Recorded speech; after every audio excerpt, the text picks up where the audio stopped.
Livro O Restabelecimento do Governo de Deus, Dong Yulan, capítulo 1. Tema desta semana: o lugar escolhido por Deus. Meta de hoje: leitura das páginas 20 a 22. Dificuldades na edificação. No capítulo 4 começa a oposição e a perseguição. Depois de tanta alegria, vem a oposição. Por quê? Porque nossa visão da igreja e nossa disposição de viver para o reino precisam ser testadas e provadas, para que o valor de nossa fé se torne mais precioso que o ouro perecível, mesmo apurado por fogo. 1 Pedro, capítulo 1, versículos do 6 ao 7. Nos versículos 1 e 2 lemos: ouvindo os adversários de Judá e Benjamim, que os que voltavam do cativeiro edificavam o templo ao Senhor, Deus de Israel, chegaram-se a Zorobabel e aos cabeças de família e lhes disseram: deixa-nos edificar convosco, porque como vós buscaremos a vosso Deus, como também já lhe sacrificamos desde os dias de Esar-Adom, rei da Síria, que nos fez subir para aqui. Esses são de Samaria, cuja ajuda foi recusada por Zorobabel e pelos cabeças das famílias. Nos versículos 4 e 5 aparecem as consequências. Então, as gentes da terra desanimaram o povo de Judá, inquietando no edificar. Alugaram contra eles conselheiros para frustrar o seu plano todos os dias de Ciro, rei da Pérsia, até o reinado de Dário, rei da Pérsia. Em relação à edificação, há alguma coisa nos inquietando ou desanimando?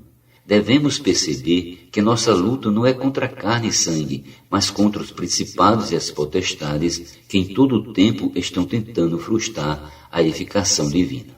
Agora é hora de verificar se nosso ânimo procede do espírito ou da emoção. Precisamos dessa prova para permanecer firmes até o fim.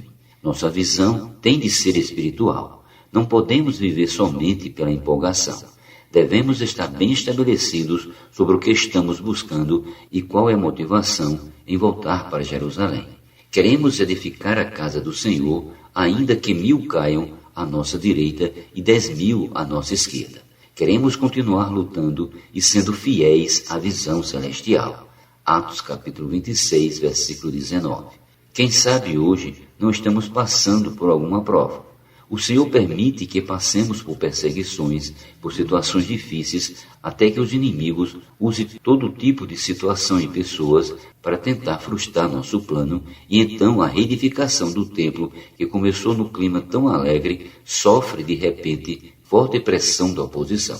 Quando nos envolvemos com as coisas de Deus, somos perseguidos. Que fazer então? Desistir? Não devemos desistir. Contudo, não procuremos resistir sozinhos aos inimigos. O Senhor é conosco. Ele é nosso Deus. Ele fortalecerá nossas mãos e nos protegerá.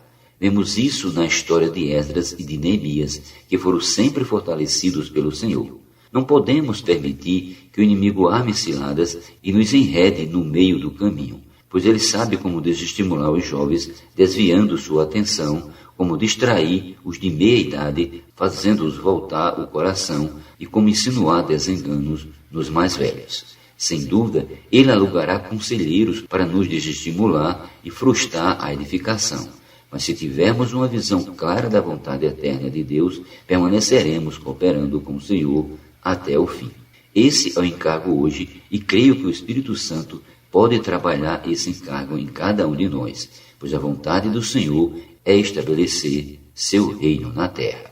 Nos versículos 6 e 7, lemos respectivamente: no princípio do reinado de Assuero e nos dias de Artaxerxes, rei da Pérsia. Esse Assuero na história corresponde ao rei Cambises, e os Artaxerxes não é o mesmo que mais tarde permitiu que Esdras e Neemias fossem para Jerusalém.